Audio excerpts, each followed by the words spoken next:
गैर इरादतन हत्या जो थी, अकस्मात जिसको कहते हैं, इसमें हमने दो हिस्से किए। अकस्मात तो किसी भी व्यक्ति से किसी भी स्थिति में हो सकता है। गाड़ी चलाता रहे एक व्यक्ति और रास्ते में कोई भी बेध्यान हुआ या कोई रश कर आ गया और अकस्मात हो गया। अकस्मात करने के बाद वो व्यक्ति स्वयं उसको पुलिस स्टेशन या तो हॉस्पिटल ले जाता है, तो इसके लिए कम सजा का प्रावधान किया है। हिट एंड रन केस, मरता हुआ छोड़कर कोई भाग जाता है, तो इसके लिए हमने 10 साल की सजा का प्रावधान किया। जो आतंकवादी कृत्य करते हैं उनके प्रति कोई दया भाव नहीं होना चाहिए। कठोर से कठोर इनके लिए कानून का प्रावधान होना चाहिए। और ये नरेंद्र मोदी सरकार का उचित ही निर्णय है कि आतंकवाद के लिए ये कानून में हमने जगह दी है।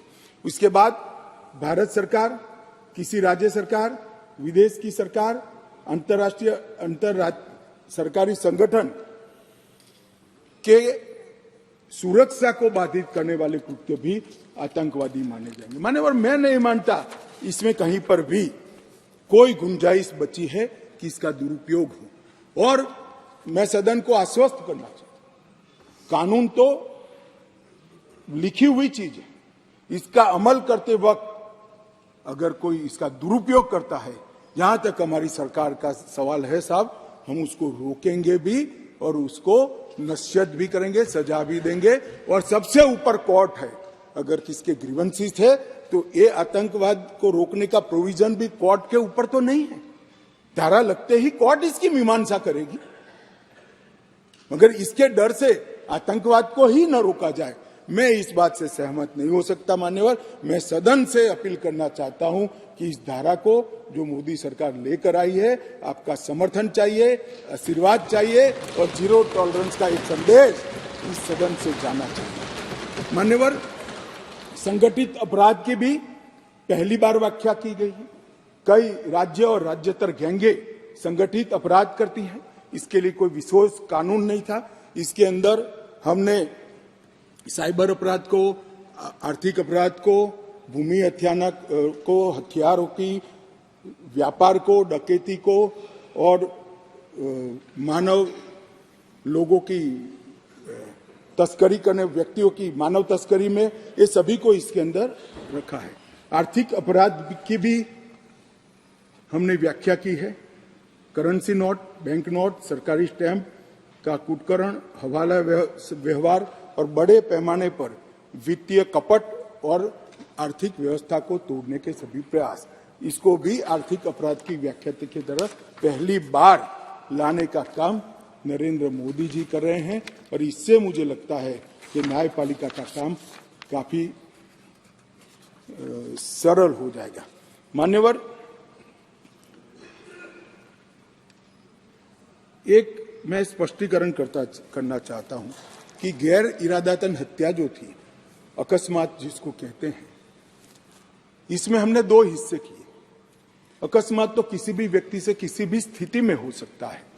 एक गाड़ी चलाता रहे एक व्यक्ति और रास्ते में कोई भी बेध्यान हुआ या कोई रश कर आ गया और अकस्मात हो गया।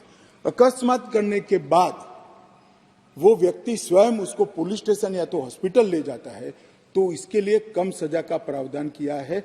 और हिट एंड रन केस, मरता हुआ छोड़कर कोई भाग जाता है, तो इसके लिए हमने 10 साल की सजा का प्रावधान किया। और मैं मानता हूं कि इससे हिट एंड रन के केस में काफी कमी आएगी। पर ये करते करते जो डॉक्टरों की नेग्लिजेंसी से अगर किसी की मृत्यु आती है, तो वो भी गैर इरादतन हत्या में आ जाती थी, इसकी भी सजा बढ़ गई। तो हमने इसको मैं आज ऑफिशियल अमेंडमेंट लेकर आऊंगा, डॉक्टरों को इससे मुक्त कर दिया है। इंडियन मेडिकल एसोसिएशन ने मेरे सामने रजूआत करी थी, हमने इसको मुक्त करने का प्रावधान किया है। मान्यवर, मॉब लिंचिंग का नया प्रावधान हम लेकर आए हैं। नस्ल, जाति, समुदाय या किसी शंका के आधार पर एक टोला एकत्रित होकर किसी को मार देता है, तो उसमें मैक्सिमम फांसी तक की सजा की है। स्नैचिंग के लिए कोई कानून नहीं था, चैन स्नैचिंग होते थे, मोबाइल होते थे और अलग अलग धाराओं में अंत में कानून के गैप का फायदा उठाकर वो छूट जाते हैं। थे, स्नैचिंग के लिए भी हमने कानून लाया है। और मान्यवर गंभीर चोट का जो कानून था, इसमें भी हमने 2 डिवीजन करे हैं। किसी के सर पर लाठी मार दी, इंजर्ड हुआ, तो उसको सजा तो होनी चाहिए, परंतु लाठी मारने के कारण वो ब्रेन डेड हो गया या अपाहिज हो गया, तो इसकी सजा इतनी नहीं होनी चाहिए। तो संपूर्ण अपाहिजता या तो ब्रेन डेड के केस में हमने 10 साल तक का कठोर दंड देने का प्रावधान किया है, इसको सेपरेट किया है।